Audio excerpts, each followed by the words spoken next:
All right. Hope everyone enjoyed the bye week because is this game a must win? Is the one after that a must win? What is a must win game here in the future? We talk about it with Maxwell Klitsky. Let's go.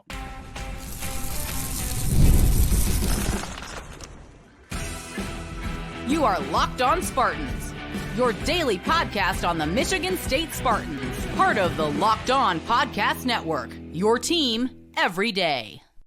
Today's episode of Locked On Spartans is brought to you by Gametime. Download the Gametime app, create an account, and use code LOCKEDONCollege for $20 off your first purchase. Spartan friends, Spartan family, Locked On Spartans listeners, thank you all so much for kicking off your week with us here at Locked On Spartans, your team in green and white 5 days a week. Please rate, review, subscribe, comment below if you think this Iowa game's a must-win, the following Michigan game's a must-win. We're going to get to that. We're also going to, sound off on some takeaways we had from this exhibition against Northern Michigan up in the Upper Peninsula. But first, guys, not great news coming out of the bye week. This dropped on Friday. Michael Masunis, tight end. He joins the club for one of the guys out for the season here. That list has been growing ever since week one, Maxwell. But look, really quick, why is this a big deal? Michael Masunis, according to Pro Football Focus, he was a top 5 blocker in the run game on this team. He came into the season as your quote-unquote blocking tight end. Yes, of course, he had 4 catches for 36 yards, but that's a big loss in the run game, a run game that's kind of just treading water, I guess. I don't even think that's fair to use, but you get my point, right, Max? Yep. Not fun. It's definitely another blow to assisting a run game that we've seen has not been working really well. Yeah. I just thought of this comparison just now. It's equivalent probably to the Lions losing like a Brock Wright type player. I like that. Yeah. Where, you bring him in primarily to, be that run blocking tight end. But we saw the first game this season in Florida Atlantic. The one time we were able to move the ball down the field in that game was a lot of Child's bootleg to Masunis underneath. So that was always an option that was working. And it's just another young tight end that we see that we always talk about, like, oh, these tight ends are going to be like, once they're juniors and seniors, like these tight ends will be good. And then, something always happens. Like Parachek had an injury early on in his career. Now Masunis again, like with a season-ending injury. Not great. Not ideal. Not ideal, and he joins the club with Dylan Tatum, Gavin Brocious, Christian Phillips, Alante Brown, Chance Rucker for starting caliber players that are now out for the season. I'm sure I missed one or two in the mix right there. And, of course, Jerron Glover, Nick Marsh, they missed a little bit of time. Jordan Hall, he missed last week. So another season of the injury bug being the MVP on the field, unfortunately. But, Maxwell, let's turn our attention to this upcoming week. We're actually going to dive into the mailbag for a few questions with you, Maxwell. And this first one comes from a strapping gentleman. His name is Matt, and he hosts a show called Locked On Spartans. Yes, that's right. Narcissism right out of the gate here. I wrote this mailbag question because, Maxwell, as I was just thinking late in the week, over the weekend, this Iowa and or Michigan game, either of these must win. I got a feeling like you need to win at least one of these games. And, of course, let's not get it twisted. Michigan State will be the underdog in this, probably by at least a touchdown in both games. But I think it's must win for 2 big reasons. One, us fans, Maxwell. We like to smile eventually one of these Saturdays here. It's been some time. And number 2, that rest of the schedule, man. I do not want to be 3-5. Staring down the barrel of the rest of the schedule, having to steal games against Indiana, Illinois, Rutgers, teams that look competent at worst, pretty good at their best. Of course, you get your Purdue game in there, but man, I would really like to turn the calendar to November with just needing 2 wins the rest of the season. So, Maxwell, are either of these must wins, or am I just being an alarmist, which I'm never accused of being on this show? Never. No. So the funny thing about preseason expectations is that as soon as game 1 starts, you can toss them all. Yeah. I believe I had a tweet before the season started that I was like, I posted the 4-game stretch of Oregon, Ohio State, Iowa, and Michigan. And I was just like, if we can go 2-2 in this stretch, I will give Jonathan Smith the Mel Tucker $95 Mel Tucker extension. Yes. And now I'm struggling to say whether Iowa is baby Michigan or if Michigan's baby Iowa. Ooh, another good topic. I like that. Yeah, that's a good one. So the two teams that we just played will be the toughest two teams that we will face in our schedule. That's certainly. Yeah. And so there's a lot of warped perception now, especially because we're in the midst of a 3-game skid. Like, this was always going to be a brutal month on the schedule. But it's just hard to see. I do think that at least one of these games is must win. Ideally, if you were to have your choice, I would pick beating Michigan out of the two. So. Yeah. But I think these two games coming up are way more gettable than we initially thought in the preseason. Iowa is everything that we expect Iowa to be, except with a slightly worse defense than in years past. Yep. And then still good though. Still good. Yeah. Good, but not by the Iowa standards that we've seen in those like 2018, 2019 Michigan State defenses where their offenses were bad. And then with Michigan, I mean, they still haven't really figured out what their quarterback situation is. I think I'm sure it'll end up being Tuttle being the starter against us. They may have some things figured out offensively by then, but even so, that offense is still not anything to really be ultra concerned about. But again, it's just that defense as well. So this Iowa game will be a really good barometer for how that Michigan game is going to go. I have a lot more positive upside on one between the two, about probably more so than the projections would tell us. But with the team that we had last year, like, we were a special teams play away from walking out of Iowa City with a win. And I'm sorry that I just brought war flashbacks to you, but that's the case. And if we think this team is much more competent going against, if you can eliminate kind of the Caleb Johnson threat up front, that's really the key that unlocks Iowa's offense. And then it's just being able to get the ball moved down the field, which is an easier thing said than done lately. But it is. I have a lot more positivity going into these next 2 weeks than I did, say, in the beginning of August when the fall camp opened. The Iowa thing's fascinating because, like, I am where I was in the off season with the Iowa game. I always thought, you know what, hey, this could be a gettable game. I think MSU wins this game, but man, it's been a roller coaster. Like, all right, Iowa just lost to Iowa State. Oh my goodness, like, we're definitely going to win this game. And then you see MSU against Oregon's run game last week. It's like, oh my goodness gracious. But now I'm just back to the baseline where I started this season. Of course, there are positives, there are negatives. Let's talk a little bit about the positives right now of what we see. And they're ultra one-dimensional, like, not just even a little one-dimensional, Maxwell. Like, this is a team that in 5 games, Iowa they've had over 100 passing yards in just 2 of their 5 games. They have rolled back the clock in college football. And their defense, just like you said, like, look, it is a good defense. It is a good Phil Parker cover 2 defense. But Will Howard was able to pick them apart. Okay, 20 of 24 at the end of the game, but throws that were 10 yards or shorter, 16 of 16. There have been a lot of State fans out there that are saying, hey, this is the week for quick passes. Let's see if we could, simulate the run game just by hitch routes, okay, dump passes to the tight end, maybe some screens. That's what the cover 2 defense does. It keeps the game in front of you, short chunk plays. This is the time to do it, but man, just as one-dimensional as they are, and Michigan State will have to shore up a few issues in the run game, which I will get to in the next segment. But right now, between it being one-dimensional, between, what I've been saying all offseason, this game will be a race to 20. I think Michigan State does have a decent shot of winning this game. Well, what's got you the most optimistic about this Saturday's game? So one of the things is, like you said, they're super one-dimensional. Looking at info from NCAAinsiders.com, it's the Stats Award, Parker Fleming numbers. Iowa is 14th in EPA for rush, but 119th in EPA per dropback. Whoa. And then they're 28th in success rate, and then 111th in passing success rate. So just like, it shows you, like, throw 8 men in the box. Like, if you're running cover 2 against this Iowa offense, I'm not sure what you're doing here, because Caleb Johnson has shown that he's really good at running at loaded boxes, but bet on Cade McNamara in this Iowa passing attack to beat you.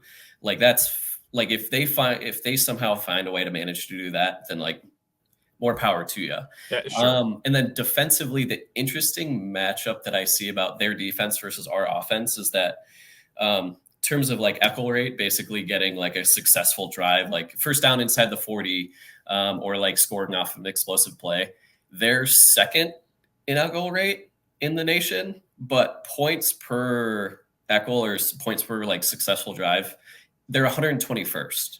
So if you're able to get the ball moved inside the 40s or get explosives on it, you will cash in on points. Now, that being said, we've seen what our offense has done in the red zone explicitly with turning the ball over. Yeah. We're 131st in points per echo with like we're at like 2 points per like successful drive. That's not ideal, not great. That's something that we think will improve. That's something that we need to see improve. But if there's any sign that Michigan State has the ability to move the ball on offense, I think that's something that we can definitely take advantage of.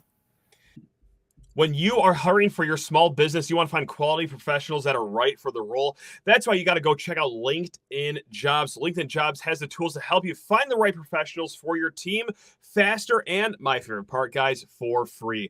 Now, LinkedIn isn't just another job board. LinkedIn helps you hire professionals that you cannot find anywhere else, even those who aren't actively searching for the new job but might be open to a perfect role.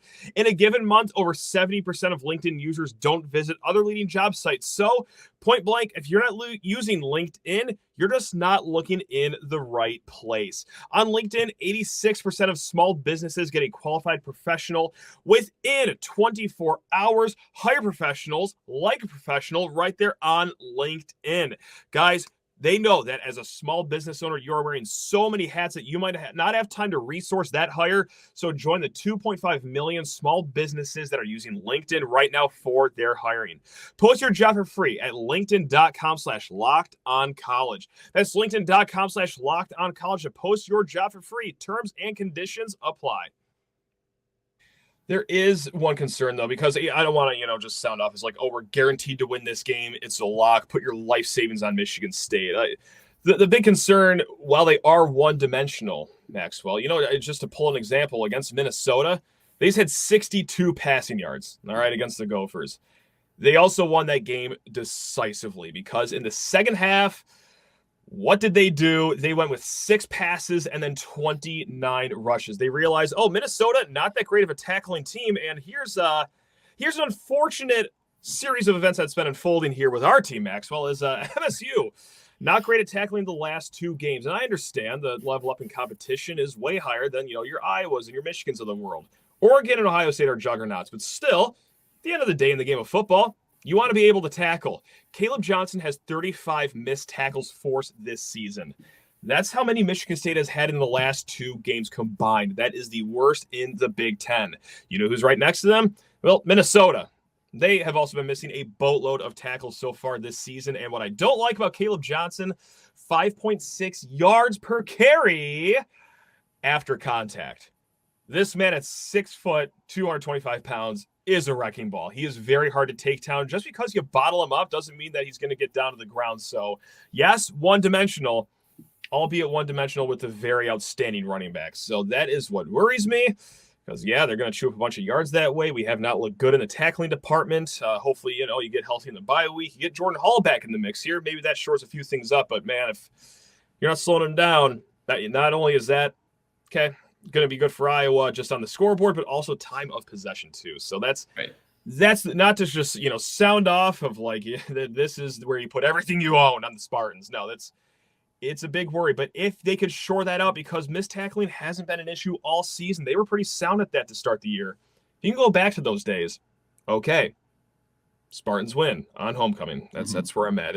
That's got to be your biggest concern too, right? Or are you going somewhere else with this? Yeah, no, and I think that's fair because looking at the offense, looking at Iowa's offense, it's Caleb Johnson.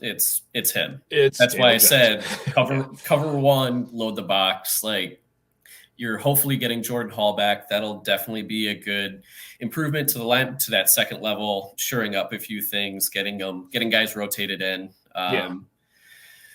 But yeah, I mean, Caleb Johnson's just very good at what he does. He knows he's going to run into 8-man boxes, and doesn't really care. No. So now, I'm not saying that, we have the front that Ohio State does, but Ohio State was able to limit that. And you saw in that game that they were incredibly limited in that degree. So it's really just focusing on, again, keeping Caleb Johnson contained and then making Cade McNamara try to beat you. So, just to dive back into the mailbag, and we are going to go outside just my own questions, guys. Sorry about that. But MSU Sports Lackey wrote in earlier last week. What should we expect from the football team post-bye week after getting smashed by two national powerhouses? I will say it is great that they have a week break after taking, just beatings and bruisings the last 2 weeks against, physically dominant teams, no question. But you're also getting Jordan Hall back. I think that's going to bode well. Presumably getting Jordan Hall back. I guess that's not written in stone, but things are trending in the right direction in that regard. I don't know, like on defense, it can't get. Let me knock on wood here.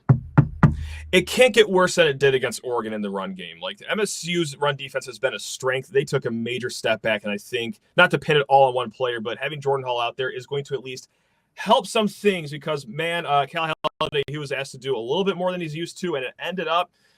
That was a world of difference between how good the run defense looks right there. Also, too, I kind of just think that it will kind of be this short passing attack. Again, cover two, everything's going to stay under that first level of the defense. That's what I expect from a tactical standpoint for the offense, at least.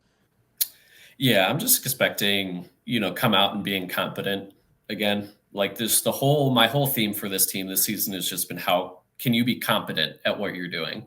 We've seen the offensive mistakes, but we haven't seen super boneheaded plays, I would say. With they've Childs, been limited. Yeah. Some of Childs' interceptions is you don't have to make that throw, but you can at least see the logic behind. There wasn't any what are you doing kind of balls that we've seen. There's no inexplicable special teams mistakes.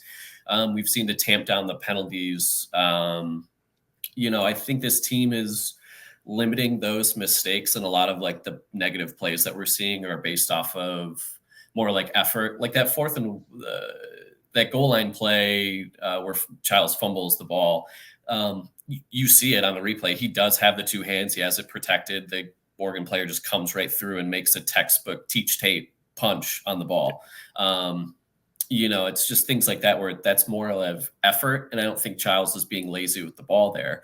But it's just things he got beat there on that play. He lost that play. But just showing out and being competent against a team that, like Iowa, who banks on mistakes from 18 to 20-year-olds in their especially on defense. Phil Parker's whole thing is you're going to go 80 yards down the field and try to score, but you're going to need 12 to 15 plays to do it. And we're banking that you're going to make a mistake on at least 2 or 3 of those to either give us the ball back via turnover or punting the ball away. So just being competent, running your game, and just simply just executing really is what I'm looking for mostly out of the bye week, because I think if you execute, you can split these 2 games. And OKC Sparty wrote in, it's kind of just a deep, profound question. My question, why do we still support this football program? I'll keep it as easy as this.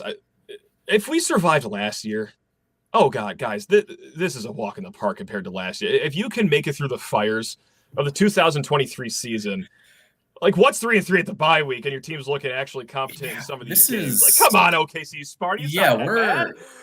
We're on schedule right now. Thank you.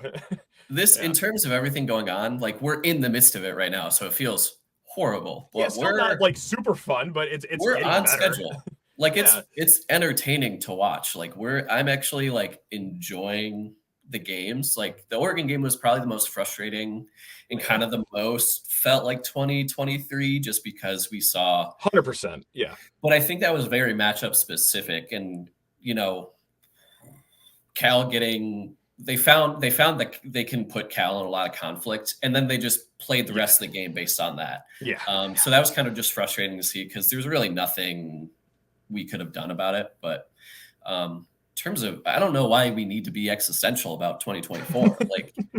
This is, I'm having fun. This is way more fun than the past couple of years. So we can start getting that way mid-November next year if things aren't going super well, or maybe like early on in 26. But like right now, like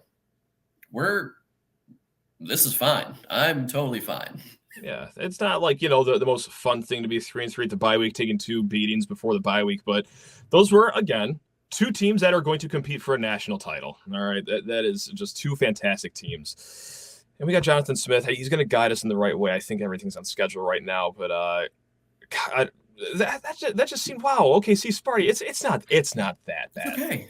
It's not that bad fine. right now. It's not that bad. It's not that bad. All right, guys, we're going to be back here in a hot second. Might get to another mailbag question before getting into the exhibition up in Marquette, Michigan.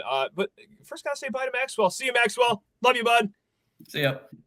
Still looking for tickets for this weekend's homecoming game against Iowa? Gametime is the place to find those tickets, guys. If you've heard a few episodes of last week, you will know that I have used Gametime very recently for my Detroit Tigers that have sadly fallen to Cleveland. But hey, you know what? I was able to go to the first playoff game in 10 years at Comerica Park, all thanks to Gametime. Took great advantage of some flash deals throughout the week leading up to the game. Now, you can find some great flash deals for this week's homecoming game at Spartan Stadium. Just by opening the Gametime app, you're going to find great deals in great sections for a price that you will like. Now, let's say Saturday morning or Saturday afternoon, you realize, well, I got nothing going on tonight. Let's go over to the Michigan State game. You don't really need tickets, guys, until you walk into the stadium, because with their last-minute ticket deals, yes, Gametime is still hooking it up with great savings. Plus, guys, they will offer you the best all-in pricing possible. Just toggle on that little feature. It's going to save all the headaches of wondering when the fees are going to kick in. Oh, man, am I going to get surprised at the very end of this? And all of a sudden, my $70 tickets are $150. No, it is so painless with Gametime. And plus, they want to save you money right off the bat. When you download the Gametime app, create an account, and use code LOCKEDONCollege for $20 off your first purchase, you're going to smile right off the bat. Terms apply. Again, create an account, redeem code LOCKEDONCollege for $20 off your first purchase. Download Gametime today. What time is it? You already know it. It's Gametime.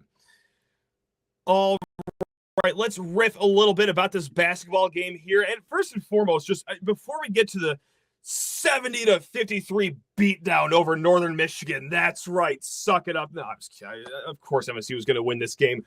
Let's just talk about really quick how cool of an event that was, and I just fell right for it. I even told myself, while watching this game, before the ball was tipped off, not going to get caught up in the romanticism of it. We are going to just give people straight takes on the game. But that was incredibly done by Big Ten Network, by Northern Michigan, by all of Izzo's friends that chimed in almost every commercial break. It was just so well done. You had Steve Mariucci calling in from his football game day show to not just talk with the broadcasting crew, but also surprise Tom Izzo while coaching a game. You had Tom Izzo's old high school coach not just being on the bench for that game, but also coaching the Spartans for the last 5 minutes of the contest. You had a fan out there that got to ring the bell for being in remission, battling against leukemia, next to Tom Izzo at half court. Like, this event had everything. It was amazing, and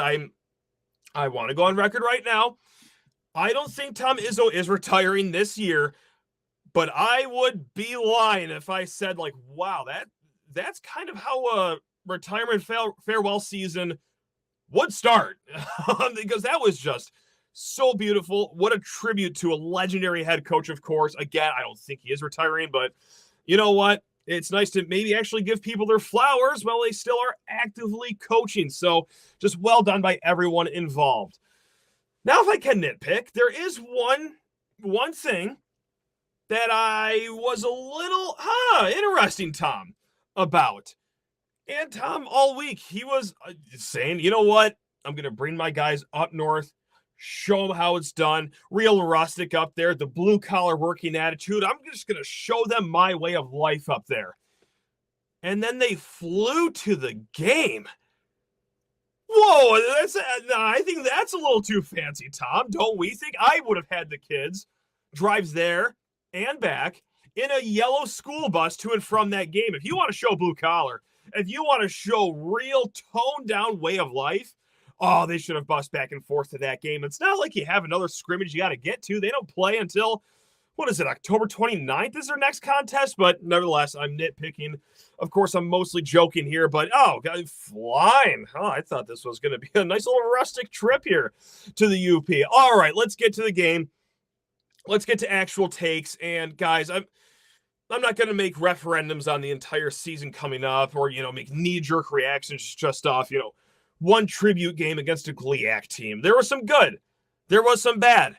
I'm also not going to say anything that is new to just this game. Like, for example, when I say that it's going to be a step back at the 2 position from Tyson Walker, a guy that was 18 points per night, great defense, and as consistent as you can be in college basketball, now to Jaden Akins, who, guys, we've seen him have great games, but I would never use the word consistent with him.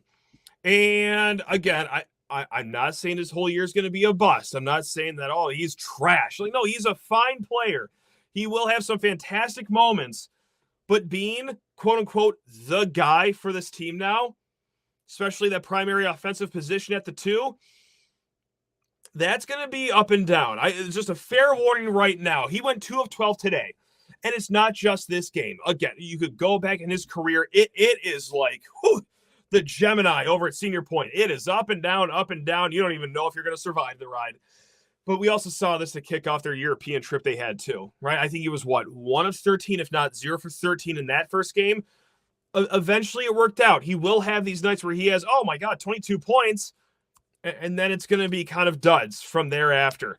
It's going to be a work in progress, not just for Akins. I'm not going to, focus solely on him, but for this offense, because you are losing 40 points from last year's team between Hogard, Hall, and Walker. That's just about what they combined for.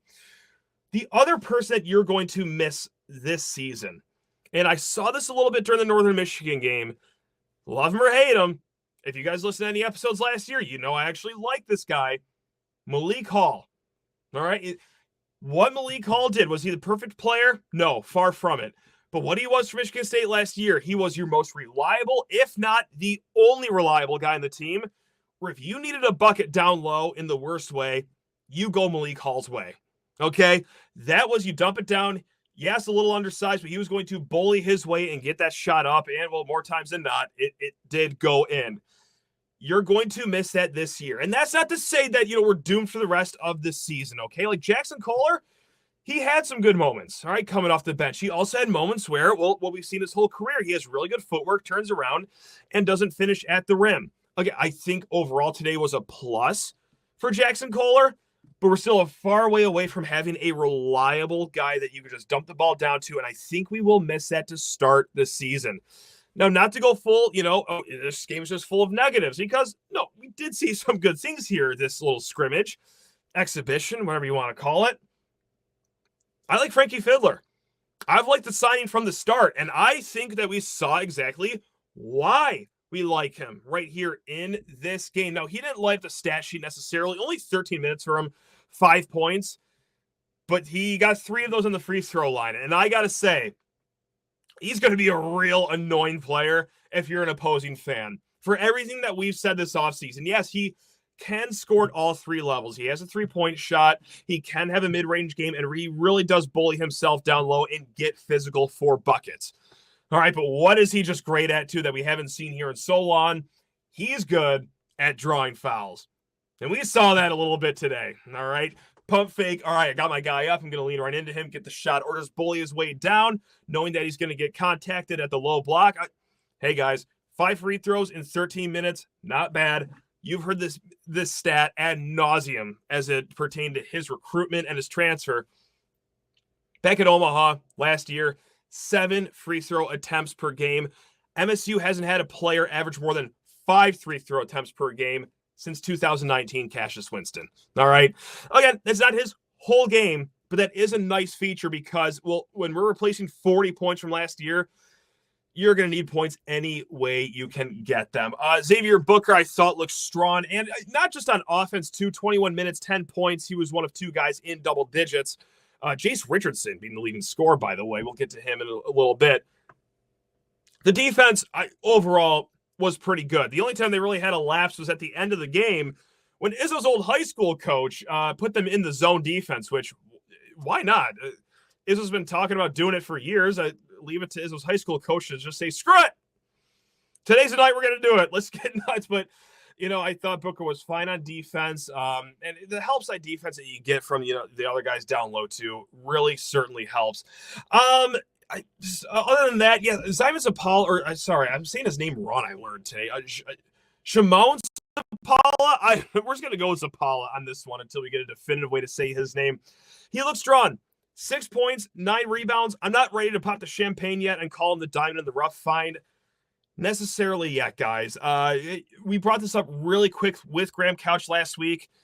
Northern Michigan has 2 guys that are 6'8" or taller. All right, this isn't necessarily the most daunting front court that Zapala and the Spartans are going to play here.